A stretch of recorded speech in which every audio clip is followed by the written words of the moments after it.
Alright, now it's time for... Sorry. Ooh.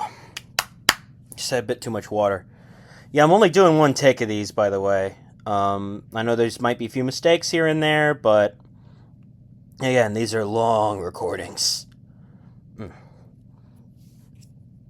Anyway. Now it is time for Unfrantic Fanfic 2, titled, What Would He Do?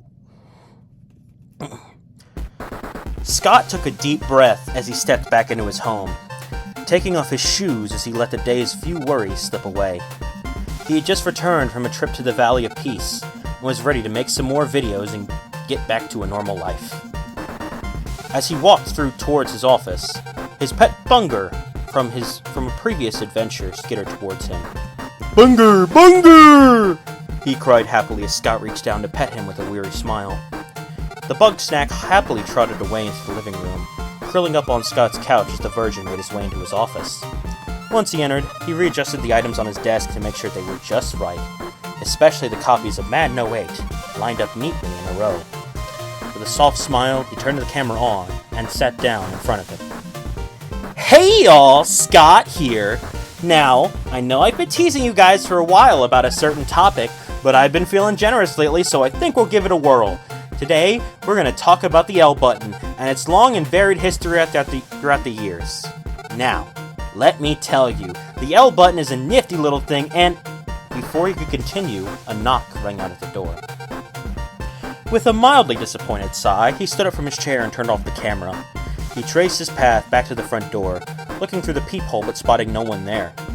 Partially thinking he'd been ding-dong ditched, he opened the door to investigate.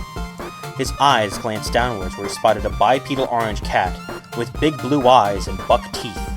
The two locked eyes as Scott tried to think on what to do. It had been quite some time since a bipedal orange cat graced his home. An idea came to mind as he shut the door on the cat before he could continue. Briskly walking to the kitchen, Scott briefly stopped by his game room to grab his new cooking DS before making it to his culinary command center. With great haste, he whipped together a serviceable plate of homemade lasagna using the instructions from the virtual cookbook. After his dish had been finished, he plated it and brought it to his front door, where he set it down in front of the orange cat who had been standing there the entire time. He reached down to pet the cat on the head, before shutting the door once more and heading back to his desk. Once Scott had left, Garfeldi looked down at the lasagna with the slightest hint of disdain. He quickly glanced up and used his powerful laser eyes to melt a hole into Scott's front door, which he promptly stepped through and ventured into the man's domicile. Sensing the intruder, Bunger tried to alert Scott but was quickly shut down with his intimidating aura. As he approached the office, his body began to shift and morph to suit his needs. So, that's how it was used in Cal the Kangaroo, which was honestly a really unconventional approach, especially with the recent re-release of said... Scott's door creaked open, as he turned to the now extremely ripped and buff Garfeldi. Now a peak specimen of masculinity, Garfeldi began to flex and pose in an attempt to draw Scott's eye upon his beautiful body. His target didn't seem to care, however, as he kept getting distracted by Vince Young on the cover of Madden 08. With a slight growl, Garfeldi's body shifted once more to give him a fat ass and massive naturals. Still, Scott kept his eyes on the prize that was his collection. Disgruntled, he left the room, and Scott continued filming his video free of interruptions. Halfway through the recording, Scott stopped to take a break and get some water. As he walked to his kitchen, he began thinking about the strange encounters with the orange cat from earlier. It was quite odd that the strange creature had somehow found its way inside, let alone showed up at his office door looking absolutely jacked. He was snapped out of these thoughts when he entered his kitchen to find Garfeldi standing there with two identical orange cats, who were slightly larger than him. "Yo, my name's Garfeldi, and these are my parents!" Scott stared at the cat as he processed his shrill voice. He glanced over to the duo who were reportedly his parents before shrugging. "I mean, yeah, they look like you, so I guess that makes sense." Upset that Scott didn't have more to say, Garfeldi waited until he went to the fridge to grab a water bottle. Scott took a long sip before turning around, nearly spitting out his water when he spotted that the faces of Garfeldi's parents had shifted to those of his close friends, Rex Mose and Jeb Jab. All this did, though, was surprise him, though, as he quickly rationalized that perhaps he was just seeing things. He walked away, leaving Garfeldi to seethe and mauled as his parents disappeared from behind him. The next morning, Scott woke up feeling somewhat groggy. He hadn't been able to finish the L Button video the day before, due to the various shenanigans brought on by his encounters with Garfeldi. The thought passed through his mind to go back to bed when he heard a frantic knock on the door. Groaning, he put on his custom Fling Smash themed bathrobe and traipsed over to the front door. As he saw what was behind it, his mind jolted awake as panic set in. Garfeldi stood there, quivering as he held a gun to his temple. I'm gonna do it! I'm gonna fucking do it! Scott put his hands out, looking nervous as Garfeldi's finger tightened on the trigger. Slightly. Whoa, let's just talk about this now. What's going on? With his lip quivering and terror in his eyes, Garfeldi raised his voice once more. If you don't believe in Santa, I'm gonna fucking do it! Tell me the truth! Tell me you believe in Santa! If you don't believe in the power of Christmas, I'm gonna blow my brains out! Tension left the air as Scott leaned back on the doorframe. What? Of course I believe in Santa. I mean, how else did the presents get there? After hearing this reply, Garfeldi quietly regained his composure and put the gun down. Without another word, he walked away and left Scott quite confused. Wanting to put this event behind him, he turned around and went back inside. He slumped down on the couch as Bunger came over to comfort him. A smile crossed his face as he started to pet the little burger, before he reached to check for his phone for the first time in the day. His mood immediately improved as he found a text from his friend Terry Lessler, inviting him to the new Fast and Furious movie. Putting aside his plans for the day, he leaned back into the couch as he tried to put Garfeldi out of his mind. Hours later, Scott and his friends were sitting in a mostly empty theater watching Fast and Furious 27, when a glint of orange in the background of one scene caught Scott's eye. He squinted at the silver screen, only to spot Garfeldi staring back at him from among a crowd of extras. Scott let out a loud scream as he jumped up and started booking it out of the theater, much to the chagrin of his friends. It only took him a minute to sprint back to the car and speed off towards the safety of his home. Once he got inside, he quickly rushed to his bed and hid underneath the covers, quivering as Garfeldi's gaze was burned into his mind.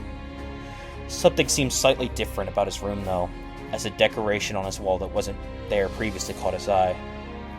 His fear only heightened as his gaze fell on a poster for the new Fast and Furious, with a prominent image of vehicle identification number Diesel standing with his arms crossed.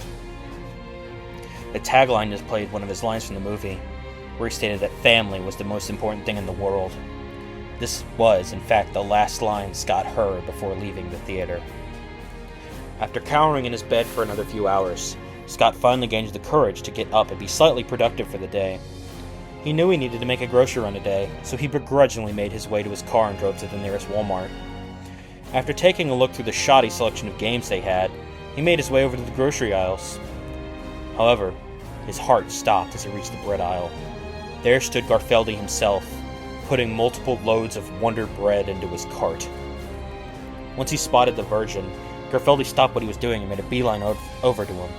Scott tried to force himself to move, but could only watch as Garfeldi reached up to his two prominent buck teeth. With a small pop, he pulled both of them out of his mouth and handed them to Scott. Here, hold these. Begrudgingly, Scott took them and Garfeldi instantly grew back a pair of new ones before disappearing down a different aisle. With great haste, Scott grabbed everything he needed and got home quickly. He wanted to watch some entertainment to get his mind off things, so he plopped down on the couch next to Bunger, who was taking a nap.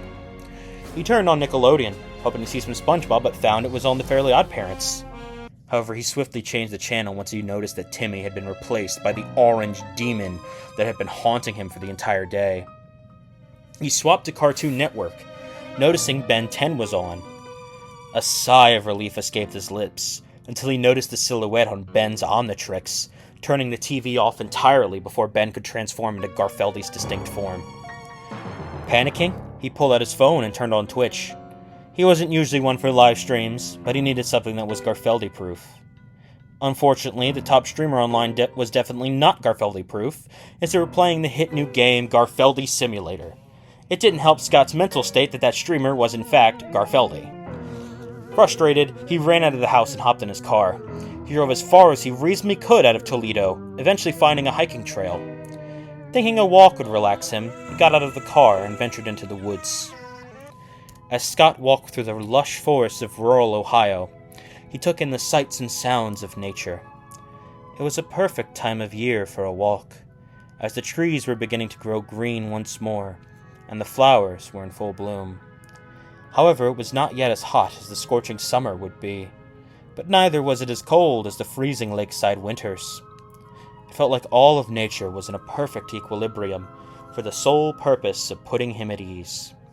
His quiet footsteps were the only thing that broke the calming silence throughout the woods. Around him, he noticed a wide plethora of wildlife peacefully going about their lives. Deer ate away at small bushes and cleared the undergrowth. Birds gathered twigs and built their nests.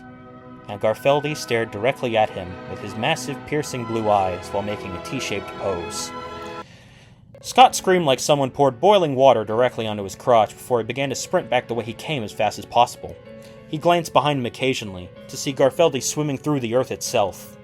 Just before the cat could catch up with him, he managed to hop into his car and speed away as quickly as possible.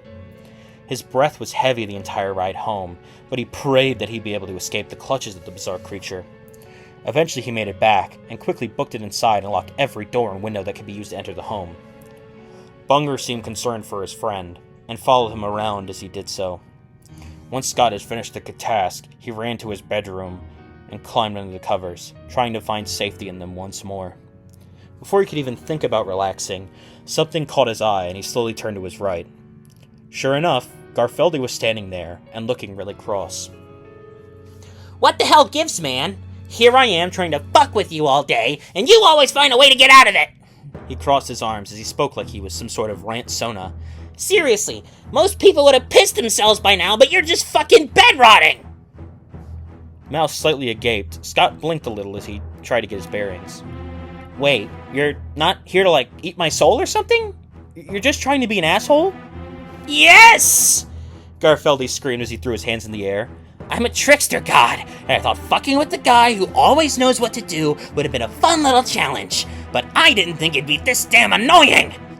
Seriously, everyone else I fucked with has either broken down in tears or shit themselves. You just keep escaping me and rolling with everything I throw at you. You know what? Fuck you, Scott! Garfeldi began to glow brightly as reality began to shift. Scott started to panic before things went back to normal.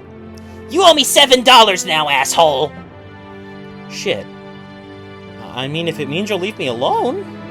He reached into his wallet and pulled out a wad of bills, carefully holding it out to Garfeldi. This action didn't have the desired effect, as Garfeldi simply smacked the money out of his hand.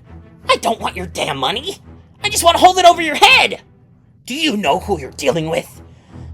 I have killed 30 people. I fucked your mom and your dad. I am Garfeldi, the most powerful anime character in existence! Reality began to shift around the two as Scott found his room melting away into the folds of space and time. He and the now T-posing Garfeldi were alone in a starry void that echoed with a howling wind. Scott screamed, but no sound could be heard as Garfeldi's eyes began to glow brightly. In a flash of light, he found himself hurtling through a wormhole as he was thrown somewhere else in time and space. He passed out from shock as he traveled into the unknown. When Scott came to, he found himself on an ornate tile floor. Screams could be heard echoing around the room as he glanced at his surroundings, to find he was in the middle of a bank. He noticed a man in a green pinstripe suit at the counter, who some would recognize as the infamous penny plunderer, Joe Coin. Going through his weekly Benadryl withdrawals, he had been on an absolute crime spree. Currently, he was aiming a revolver at the teller behind the counter, clearly frustrated despite the bags of money already surrounding his feet. I told you, witch! Put the pennies in the bag! Pennies! The bank teller had her hands in the air and was clearly terrified. I've already told you! We don't have any more pennies! I've already given you all the money we have! Just take it! His expression turned absolutely furious as he tightened his grip on the trigger. I don't give a shit! Just get some damn pennies out here, or I'm going to paint this joint red! Hey y'all, Scott here. What's the commotion? Scott questioned as Joe turned around and pointed the weapon at him. What are you, some kind of idiot? I'm robbing this joint for every penny they have! He turned back towards the teller, while still aiming the gun at Scott. But this useless bitch is only giving me bills! He kicked one of the bags with his feet and sent it careening towards Scott, who stepped aside to dodge it. Scott seemed more confused than he had all day. I mean, why don't you just take the bills and make change for them? Aren't banks supposed to do that? Ooh, I know a guy who could be able to help, though he banked a little too hard. I can get you his prison visitation hours if you want. Fuck you, wise guy! Eat lead!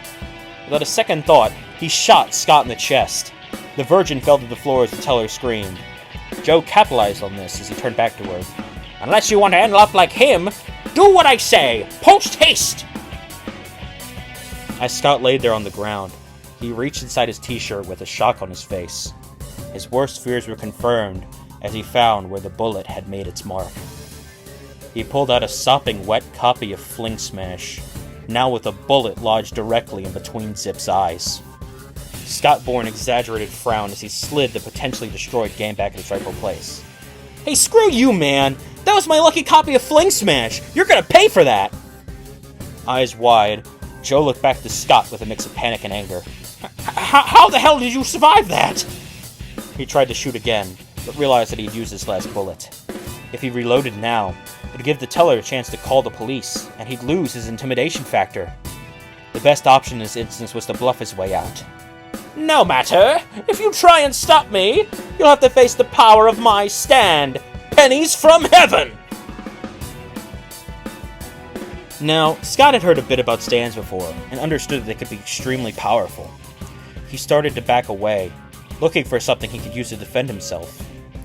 Realizing that his bluff had worked, the penny plunderer stepped forward in an offensive posture, gearing up as if he was ready to punch him. Scott reached down and grabbed the sack of money that the plunderer had kicked forward, and flung it towards the criminal. Joe's smug look left his face as he realized the grave error he had committed. As the bag of money collided with his body, it brushed against its readied fist. The truth is, he wasn't bluffing about having a stand power, though its destructive capabilities were somewhat hyperbolized.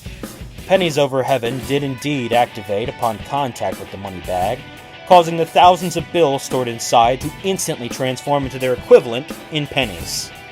The bag grew in size as millions of copper coins flooded its interior, trapping the poor plunderer under its immense weight. He dropped his gun to the floor, struggling as he tried to lift the mass of copper off of him. Scott seemed surprised that this had genuinely worked, and the bank teller was of course relieved to live another day. In that moment, though, another wormhole opened underneath Scott and sucked him inside. He hurtled through time and space once more, hearing Garfeldi's voice echoing through this ethereal tunnel. So you think you're some sort of fucking hero, huh? Let's see how you deal with this shit! When Scott came to again, he opened his eyes to find everything around him was cold. He was lying on a cold metal floor underneath a dark night sky, and the sound of the ocean could be heard. Looking around, he found that he was on some sort of cruise liner, and saw many people in what to him would be considered fancy and old-fashioned clothing. As he pushed himself up, he received many odd looks from the residents of the boat. Suddenly, a horrible tearing sound was heard as everyone turned to see the ship scrape against a massive iceberg floating in the water. Panic erupted on the deck as people started to scramble about for the lifeboats. Thinking fast, Scott dug through his often-forgotten bag of tricks to find anything that could help. As he did so, he began rushing for the lower decks, navigating his way through the potentially doomed ship like he'd been there his whole life. Members of the crew tried to dissuade him from going forward, but something told him that if he was going to survive this, he'd need to do more than just flee from it. Eventually, he made it to the site of the collision, a large room which was quickly filling with water. Workers panicked as they tried to do something, anything to patch the tear and save the sinking ship. Scott finally found what he'd been looking for, calling out to the workers. Here, take these! He threw out some cans of assorted Flex Seal products, along with some Flex tape. Being over a century before these things were invented, the workers found themselves confused on how to use them, before Scott ran over to the seal and started spraying the substance over the cracks. Soon the workers began to follow his example, slowly patching up the crack as more water rushed into the ship. As they made more progress, the flow of water began to slow. It was up to everyone's thighs as the team worked to patch the final section of the crack, where the most water was flowing. With the power of Flex Seal and some good old-fashioned elbow grease, they were, in fact, able to fully patch it with some help from Scott. As the ship began to right itself once more, everyone breathed a sigh of relief and cheered for their strangely dressed savior. Scott began putting the Flex tape away as various workers and crew members came to thank him for his quick thinking. Once the chaos from the collision had calmed down, and those who had got on the lifeboats were escorted off, the crew treated Scott to a high-class dinner. It wasn't as good as stale pretzels, but it was a fitting reward for the unlikely hero. After he finished his meal, the captain, who had definitely not tried to abandon the ship in the chaos, let him come into the control center and blow the ship's horn a couple times. Scott said his goodbyes as he knew that Garfeldi would likely come to check on him soon, and was met with many tearful waves and goodbyes in return. Sure enough, a wormhole opened up under him and he was sucked back into the rift between time and space. Still, all involved were well assured that thanks to the mysterious man who knew what to do, the Titanic would remain unsinkable forevermore. Scott was a bit more relaxed than he had been as he hurtled through space, while Garfeldi had audibly grown furious. You have got to be fucking kidding me! How the hell do you end up just stopping a whole ass boat from sinking? Damn it! I mean, I really didn't think about it too hard. I'm just lucky I had the tools I needed on me. I hope it doesn't fuck with the timeline too hard, though, Scott said as he leaned back on nothing at all. Fuck you! Garfeldi seemed exasperated. You owe me $38! Don't give me the damn money! He screamed that last part the moment he saw Scott reach for his wallet. Why the hell are you just so willing to hand me shit? I've already bought my weekly fill of Fling Smash. I don't really need to get anything else right now, Scott said with a shrug. You know what? Fuck just screwing with you. I'm gonna straight up kill your ass! Yeah, let's see if you can worm your way out of this one! Before Scott could say anything more, he was launched into a blue and purple wormhole. He unceremoniously landed on top of a large tower in the center of a futuristic city. If he was an RPG guy, he'd recognize the location as being Ultra Megalopolis. He also would have recognized the imposing dragon-esque beast hovering in front of him was the powerful Pokemon known as Ultra Necrozma. Scott backed away towards the stairs as the creature sized him up, but found that the entrance to the stairs suddenly disappeared due to Garfeldi's interference. Slowly, Scott turned back to Necrozma, who had been charging up a ball of light with his mouth. The ball began to grow larger as it arched its wings forward, pouring its incredible power into the orb as it grew larger than its own body. Scott had to put on a pair of shades over his glasses to prevent his vision from being eviscerated by the intense light. Necrozma began to lean back, the ball of light still growing as it lifted into the air above the dragon. Despite the attack now being larger than Necrozma itself, it continued growing as the artificial lights of the city around them were absorbed into its mass. The entire world around the two of them grew into a dark void as every last inkling of light was drawn into the orb. Knowing that he was likely the orb's target, Scott dug through his pockets to find anything that could help him survive this. He pulled out Garfeldi's buck teeth that he had acquired earlier, a theory coming to mind as he prepared for the attack to be launched. Necrozma launched the giant death ball, which slowly traveled towards Scott's position. Grunting, Scott threw the pair of buck teeth at the orb before it could reach him. They were incinerated within milliseconds, but the sheer power contained in them caused a small explosion that sent the orb of light hurtling back at Necrozma. Terror came over the legendary's face as it was hit dead-on by its own attack. Scott crouched and braced himself for the impact as the attack consumed Necrozma and let loose a massive explosion that reached into the heavens above. As the fire and dust cleared, Necrozma lay on the ground, completely fainted. Damn it! Garfeldi screeched as Scott was unceremoniously yoinked through a wormhole and pulled back into his home of all places. He landed on his couch as Garfeldi stood in front of him, fists clenched and teeth gritted. I have fucking had it with this! How the hell do you always know what to do? Scott shrugged.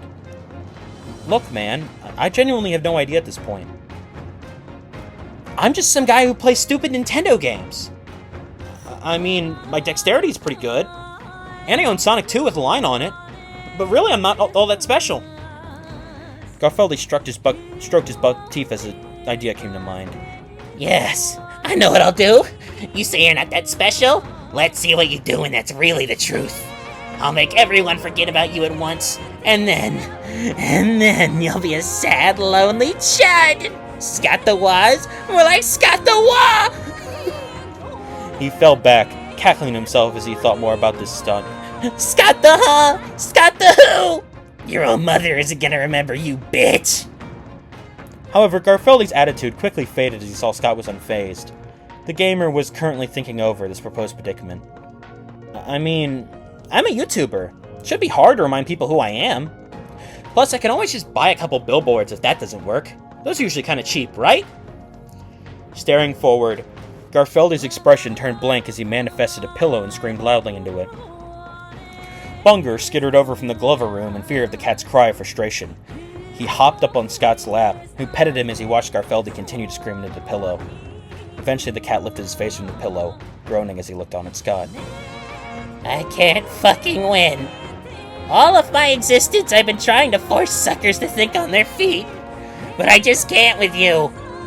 It feels like you're fucking with me just by existing. I'm not trying to fuck with you, though. I don't wake up every day and just decide that I'll know what to do. It just kind of happens. To be honest with you, I don't really want to fuck with anybody. I just want to enjoy life and maybe help others enjoy it too.